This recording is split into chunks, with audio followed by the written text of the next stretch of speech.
As a child, I thought that I could find the one and live with her for the rest of my life. How naive it was. Life can change in 1 second, and what you used to dream about doesn't matter now. You need to take action and fight for your honor. Let me tell you my story. All I could hear was wah wah wah, reminiscent of the adults in Charlie Brown movies. My hearing seemed to shut off 5 minutes ago, and the noise was replaced by an overwhelming roar as anger surged through me. My knuckles turned white as I clenched my fists on the table, no longer paying attention to my wife's attempts to explain what she had just shared. 15 minutes earlier, I had come home from work, looking forward to a relaxing Friday night with a beer in the start of the weekend with my wife. However, the reality was quite different. Despite having the beer on the table, my wife dropped a bombshell with 5 words. "Honey, we need to talk."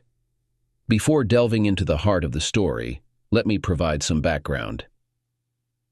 I'm David, a 29-year-old with a master's degree in computer science, working at an IT consulting firm. Standing at 5'11" and weighing about 205 lbs, I maintain my shape with daily gym visits and a 5 a.m. morning run. My wife, Mary, is 2 years younger, 5'5", curvy yet fit, with blonde hair, blue eyes, toned legs, a stunning figure, and a beautiful face. We met in college, where she was finishing her bachelor's degree in accounting, and I was pursuing my master's. We hit it off instantly, dated through college, and got married about a year after graduating. Mary, having strong feminist beliefs, initially considered hyphenating her last name with mine, but after a practical conversation, she embraced the name change. Fast forward almost 5 years into our marriage, and we were planning to start a family. Due to her pill-related issues, we used condoms, saving the night of our 5th anniversary to go without them for the first time, marking a special occasion for us. This brings us to the present situation. Returning to the start of this distressing tale, with a beer in my hand and seated across from my wife, I heard 5 dreadful words that ignited my anger. She expressed her desire to try something different for a month or so before starting a family, wanting to eliminate any lingering doubts before becoming a mother. As I processed the information, I couldn't fathom the idea of her wanting to date other men while being married to me, essentially breaking our vows and expecting my acceptance. I confronted her, emphasizing my disbelief and frustration at her proposal. Despite my objection, she explained that it was a temporary arrangement, assuring me that she would return to being a loving and faithful wife after this short period. She justified her actions by claiming it wouldn't be cheating as long as I was aware and accepting of it, intending to be open about her encounters. In an attempt to comprehend the origin of this bewildering idea, I questioned her, suspecting Margaret, her 4-time divorced colleague, played a role. My suspicions were confirmed as she mentioned seeking advice from Margaret, who advocated for this experience as a way to clear her mind before starting a family. Frustrated by her insistence and finding her rationale absurd, I warned her about potential consequences for our relationship. Despite my objections, she remained resolute, asserting her decision to proceed with the plan. I reluctantly agreed not to touch her during these episodes, but I made it clear that I would not approve or welcome such activities in our shared space. As the conversation progressed, I emphasized that if she insisted on pursuing this against my wishes, she would have to leave the house during these encounters. I reminded her that the house belonged to me, a gift from my parents before our marriage, and I could decide who lived there. Despite her resistance, I stood firm in conveying the potential repercussions of her choice on our relationship and her living situation. Margaret suggested I move in with her, and after a cold night, she tried to convince me to sleep in the other bedroom. However, I insisted that the bed was as much mine as hers and I would sleep there. If she didn't want to share the bed with me, she could find another place to sleep. We pretty much avoided each other the next day. Around 8 in the evening, Mary came downstairs dressed in an LBD, stockings, and 4-inch heels. She had styled hair, night-on-the-town makeup, and jewelry, holding only a small clutch. I asked her if she had forgotten anything, mentioning suitcases, clothes, cosmetics, toiletries, and the like. She brushed it off, saying she was only leaving for the night and would be back before morning. I warned her that if she walked out, I would change the locks, emphasizing that she wouldn't live here if she insisted on this. She insisted I loved her enough to let her go, and I countered that she didn't love me enough not to leave. I mentioned changing the locks and packing her belongings. As she was about to respond, a car horn sounded from the driveway. She claimed it was Margaret and said we would talk when she got home. Unbeknownst to her, I had installed hidden apps on her phone, allowing me to track her location, read her messages, record phone conversations, and even activate her microphone and camera without her knowledge. I activated her microphone as soon as she left, recording her conversation with Margaret while they drove. I planned to listen to it later. I started my work, replacing the door locks, reprogramming the garage door opener, removing the remote control, and packing all her clothes, toiletries, and cosmetics into boxes. 2 hours later, I loaded her things into the car. It was time to listen to her conversation with Margaret. Margaret assured her that I would be angry for a week, but it would pass.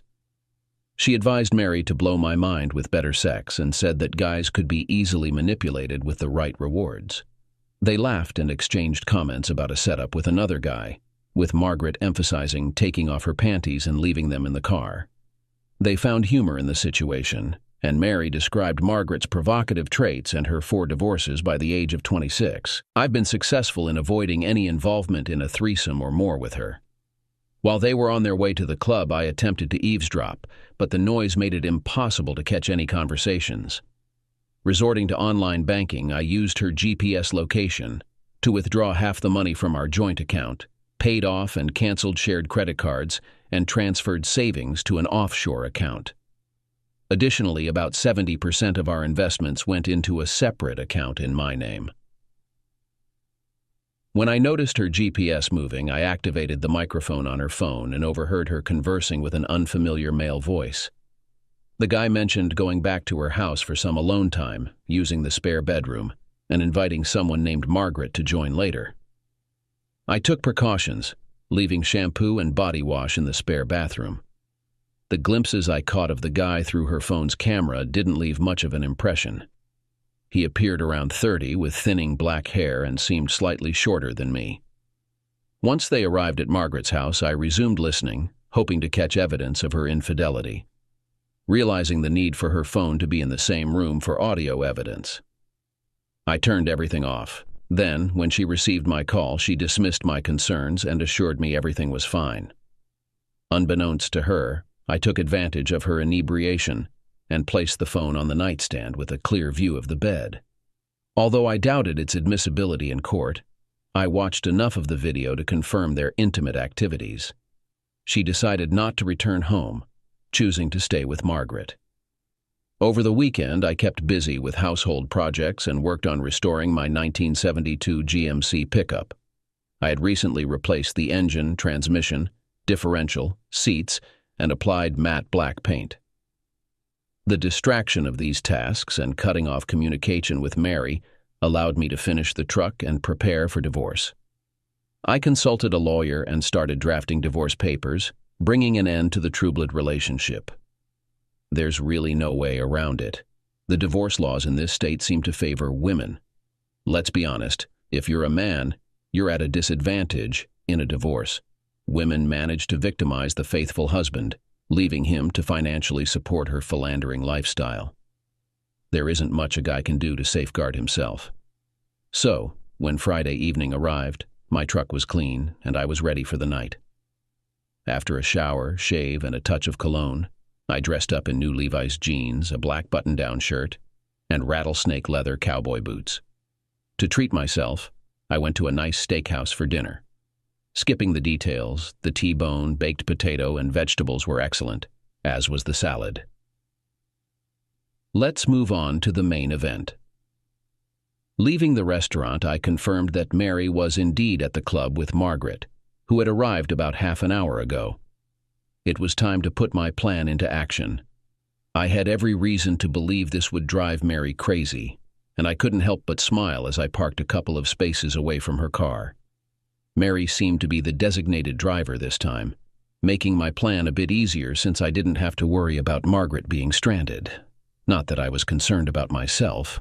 My main worry was convincing Margaret to leave with me if she was driving. Having a plan in mind, as well as a backup in case Margaret had moral objections, I entered the club. Margaret wasn't hard to spot. "Margaret, I didn't know you'd be here," I said, approaching their table with a glass in my hand. I waited until Mary got up to dance with some guy. "Rob, what are you doing here?" Margaret asked nervously. "Probably the same as you," I replied. "Since Mary moved in, I thought I'd try this club and have some fun tonight. Speaking of which, would you like to dance?" Margaret hesitated but agreed, and we danced for 3 fast songs before a slow one came on. I didn't give her a chance to leave. As soon as the music started, I pulled her close. About a song and a half later, Mary noticed me. I almost burst out laughing when her surprise turned to fear, thinking she had been caught. After the song ended, she left the dance floor and returned to their table, looking at me with poorly concealed anger. Little did she know, I hadn't even started to make her angry yet.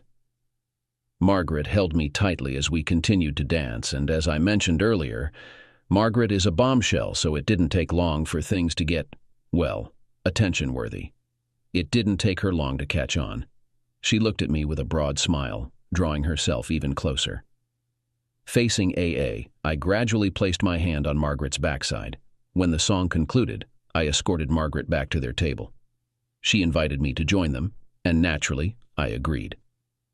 On our way back, we halted to ask the waitress to refresh our drinks. Being a gentleman, I suggested putting all 3 drinks on my tab.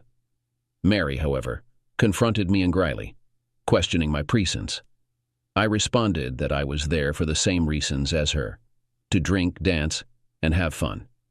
She accused me of attempting to ruin her evening, but I dismissed it, explaining I had no idea she would be there. As I tried to engage with Margaret, Mary sat with anger, attempting to make me jealous by dancing flirtatiously with other guys. Ignoring her, I focused on Margaret and prevented others from asking her to dance. Margaret and I monopolized our time, making it clear we were together. After a couple of hours, I decided it was time. Margaret was prepared, and we left for my place. She seemed unconcerned about Mary, and when I mentioned Mary would be home soon, Margaret nonchalantly responded that it didn't matter. Mary could find her own way home. In the car, I kept her tense, and at her place, we didn't waste any time. The sex was intense, and I barely noticed when the front door slammed. Margaret, being loud, didn't notice either. In the morning, we had breakfast awkwardly. Mary smirked when making coffee, but there was little conversation between us.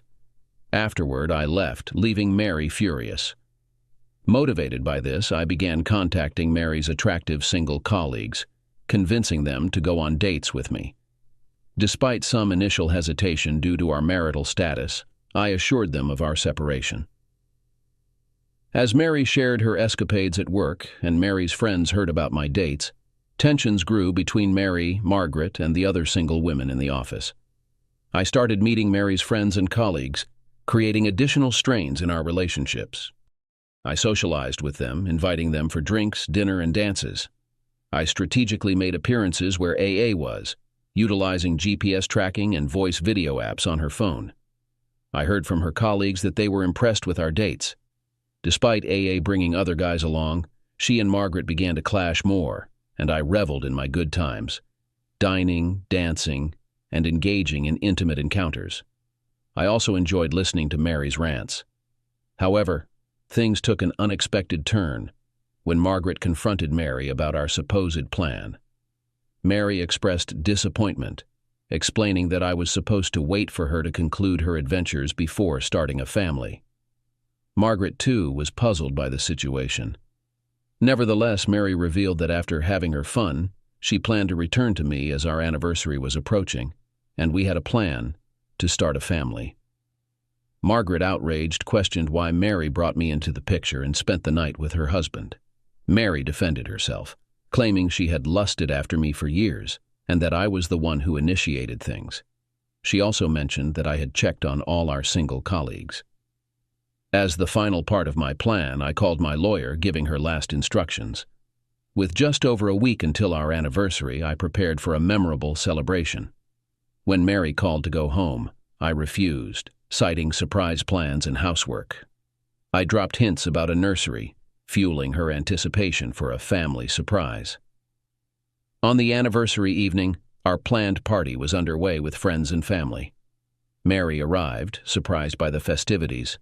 I announced her as the guest of honor, and Rob arrived, causing confusion. I reassured Mary that it was a big celebration with our loved ones, and the evening unfolded with dinner, drinks, and laughter. The surprise continued with changes to the house, including a pool in the backyard, leaving Mary astonished. On the top floor, she subtly hinted that she wanted to see my renovations, still believing I had transformed one of the bedrooms into a nursery. Now it's time to unveil the remaining surprises. "May I have your attention, please? I have some announcements for this special day," I called out, urging everyone to calm down and listen. With the stereo turned off, silence fell, and the guests gathered around. "Thank you all for being here today. I have a couple of important announcements. Mary, could you join me here, please?" After she stood beside me, I continued. "Firstly, I want everyone to know that yesterday marked my last day at work. Only my former boss is aware of this, as I provided a month's notice and explained my plans. I am excited to announce that I am starting my own consulting company, allowing me more time to spend with my family." Highlighting the significance of the day, I continued. "As you all know, today is Mary and my 5th anniversary. What most of you don't know is that we plan to start our family on this day. As a special anniversary gift, I want to commemorate our relationship." I took a few steps aside, nodding to the red-haired woman in the group. She stepped forward, saying, "Mary Bader, you've been served." Continuing, I revealed, "What most of you don't know is that 2 months ago, Mary informed me that she intended to date and sleep with other men. She didn't seek my agreement, leaving me no choice. For the past 2 months, she has been living with a friend, bringing different men to her home for intimacy. This is something I won't tolerate. To be fair, I also dated other women, but only after Mary broke her wedding vows." Amidst Mary's scream, I announced, "For your actions, I'm granting you a divorce so you can pursue whatever you want.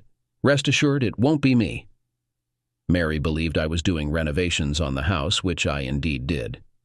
I showcased the added pool and other enhancements. Beneath, I repainted the master bedroom, installed a new shower, and added a jacuzzi tub to the master bath.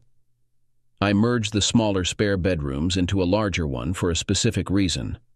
While explaining, a red-haired woman and a 10-year-old girl approached me. "Meet my lawyer, Tara Oy, and her daughter Simone. Tara is a single mother, and we've become very close over the past 2 months. Once the divorce is final, and she is no longer my lawyer, we plan to be together. Tara and Simone will be moving in with me." Turning back to Mary, I concluded, "So, Mary, as for what to do with your... I instructed you to take your suitcases back to your car. You won't return here. I made it clear that I wouldn't tolerate this, yet you rushed ahead and shattered our marriage." Mary was crying uncontrollably, her family yelling in the background, while most friends hurriedly left. My own family sat in shock, and Tara and Simone discreetly went upstairs, prepared for this reaction as we had discussed. Truthfully, Tara and I hadn't even kissed. We went out for dinner, spent some evenings with her and Simone at their apartment, but we agreed to put everything on hold until my divorce was finalized.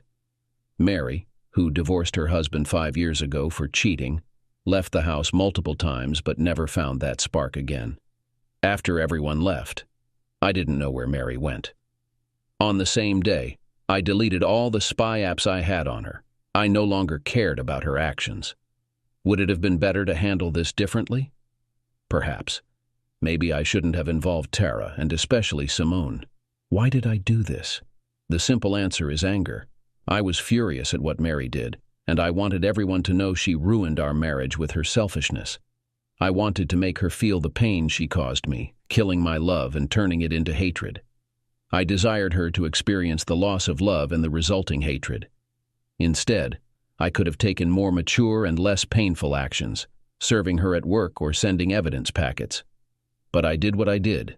Mary returned to Margaret, and this continued for about 2 weeks before they started clashing, leading her to get her own small apartment.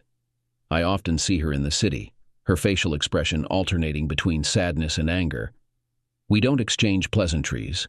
Her family, whom I sometimes encounter when having dinner with Tara and Simone, frowns at us, but we simply ignore it. Regarding Tara and Simone, Mary tried to fight the divorce but soon realized it was futile.